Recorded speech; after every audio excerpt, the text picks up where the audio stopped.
ہمارے احمد علی لاہوری رحمۃ اللہ علیہ کے متعلق آتا ہے، بہت بڑے بزرگ گزرے ہیں، ہر بزرگ کی اپنی ایک شان ہے، اپنا ایک مرتبہ ہے، اپنا ایک مقام ہے، ہر ایک اللہ تعالیٰ کی طرف انسان کو بلاتا ہے، صرف ہر ایک کا طریقہ جو ہے وہ الگ الگ ہے، سب کا اشارہ کس طرف ہے؟ اللہ تعالیٰ کی طرف، مقصود سب کا اللہ تعالیٰ کی ذات ہے، ٹارگیٹ سب اللہ تعالیٰ کی طرف کرتے ہیں کہ اللہ تعالیٰ کی محبت انسان کے دل میں پیدا ہو جائے۔ البتہ طریق تربیت جو ہے وہ ہر ایک کا الگ الگ ہے، لیکن مقصود میں کوئی اختلاف نہیں ہے، اصل میں کوئی اختلاف نہیں ہے۔ بعضوں کی طبیعت اللہ تعالیٰ ایک کے ساتھ جوڑ دیتا ہے، بعضوں کی طبیعت دوسرے کے ساتھ، بعضوں کی تیسرے کے ساتھ، تو یہ دنیا کا نظام ہے، اگر ایک کے پیچھے چل پڑیں تو باقی کدھر جائیں؟ تو اللہ تعالیٰ نے ایسے تقسیم فرما دی۔ اصل میں جس کے ساتھ اللہ تعالیٰ نے تعلق رکھا ہوا تھا دنیا میں، ان کو وہاں ملا دیا اور پھر یہاں بھی ملا دیا، تو جس کی روحانی روزی اور رزق جہاں ہوگا وہاں وہ پہنچ جائے گا، اللہ تعالیٰ اسے پہنچا دے گا، لیکن آگے پھر اس نعمت کو سنبھالنا، اس پر عمل کرنا، اس کو اپنانا، یہ انسان کا اپنا کام ہے۔ حضرت فرمایا کرتے تھے کہ خزانے تک انسان پہنچ جائے، پھر آگے لوٹنا اس کا اپنا کام ہے، یہ نہ ہو پھر کسی اور کے انتظار میں کہ اب خزانہ بھی اٹھا کر میرے جیب میں ڈالے، مجھے اس کی طرف متوجہ کر دے، یہ کام اس کا اپنا ہے۔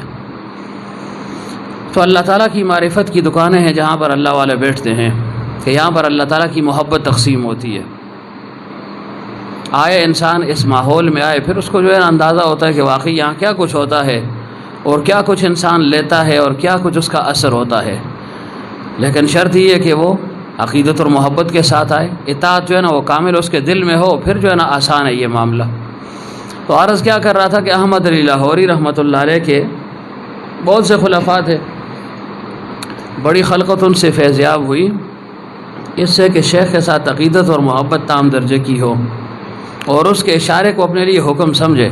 پھر تو کام چلے گا۔ اب صحابہ کا دیکھے ایسا رنگ تھا نا، اس طرف پھر آتا ہوں تو بہرحال احمد علی لاہوری رحمۃ اللہ علیہ کے ایک خلیفہ ہیں، اب فوت ہو چکے ہیں، پنجاب کی طرف تھے غالباً یا سندھ میں تھے، مولانا محمد حسن عباسی رحمۃ اللہ علیہ، غالباً یہ حضرت کے آخری خلیفہ تھے۔ تو ان کے متعلق آتا ہے کہ شیخ کے ساتھ کیسے والہانہ محبت تھی ان کو، کیسی اطاعت کا جذبہ تھا ان کے اندر۔ ان کے متعلق لکھا ہے کہ ایک دفعہ اپنی اصلاح کے لیے وہاں سے آئے، سندھ سے سانگڑ سے تشریف لائے، شیراں والا حضرت کی صحبت میں رہے، کچھ وقت گزارا، تو حضرت جب کہیں باہر جاتے، سفر پر جاتے، وہ بھی ساتھ چلے جاتے تھے، ہم سفر رہتے، ہم رکاب ہوتے، کبھی کسی ضرورت کے لیے جانا ہوتا تو وہ ساتھ ہوتے، کبھی کبھار گھر تک پہنچانے کی نوبت آتی تو ساتھ چل پڑتے، دروازے سے اندر کر دیا پھر واپس ہو جاتے۔ تو ایک دفعہ ایسے ہوا کہ احمد علی لاہوری رحمۃ اللہ علیہ گھر جا رہے تھے، یہ بھی ساتھ چلے گئے کہ چلیں دروازے تک چلا جاؤں، یہ بھی آداب میں سے،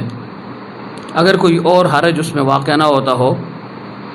اور شیخ جو ہے نا اس پر کوئی بوجھ نہ آتا ہو اس کا، تو ساتھ انسان مشایعت کر لے، چلا جائے دروازے تک چلا جائے پھر واپس ہو جائے۔ تو حضرت دروازے تک جب ساتھ چلے گئے تو احمد علی لاہوری رحمۃ اللہ علیہ اندر چلے گئے، کسی کام کے لیے چلے گئے اور پھر آنا تھا، تو اپنے اس مرید سے کہا، مولانا حسن عباسی رحمۃ اللہ علیہ سے کہا کہ تم ایسے کرو، یہیں ٹھہرو میں آتا ہوں، یہیں ٹھہرو میں آتا ہوں۔ اب حضرت ٹھہر گئے، خدا کی قدرت، حضرت اندر چلے گئے گھر، جو کوئی کام کرنا تھا، جو کچھ بھی کرنا تھا وہ ضرورت پوری ہو گئی، باہر آنے کی نوبت نہ آئی، نہ آ سکے باہر، آنا ضروری بھی نہیں تھا تو اس وجہ سے رک گئے۔ اب جو ہے نا یہ سارا دن گزر گیا، رات بھی گزر گئی، حضرت باہر تشریف نہیں لائے، ضرورت تھی، مجبوری تھی، بیماری تھی، جو بھی تھا، باہر تشریف نہیں لائے۔ اگلی صبح حضرت جو ہے نا باہر آئے، جب باہر آئے دیکھا تو مولانا حسن عباسی رحمۃ اللہ علیہ کھڑے ہیں دروازے پر،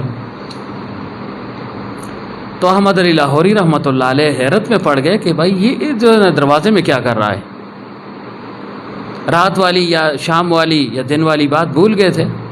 کہ یہ میرے ساتھ آیا تھا۔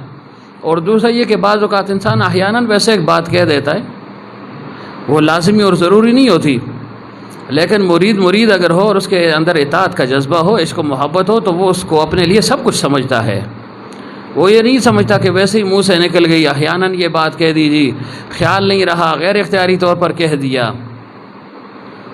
تو جب وہ باہر تشریف لائے تو حضرت نے فرمایا بھئی تم کیوں جو ہے نا یہاں کھڑے ہو؟ کہ حضرت آپ نے اندر داخل ہوتے ہوئے فرمایا تھا کہ یہاں ٹھہر جاؤ، میں آتا ہوں۔ تو حضرت نے فرمایا اچھا کہ ہاں جی آپ نے فرمایا تھا ٹھہر جاؤ، تو فرمایا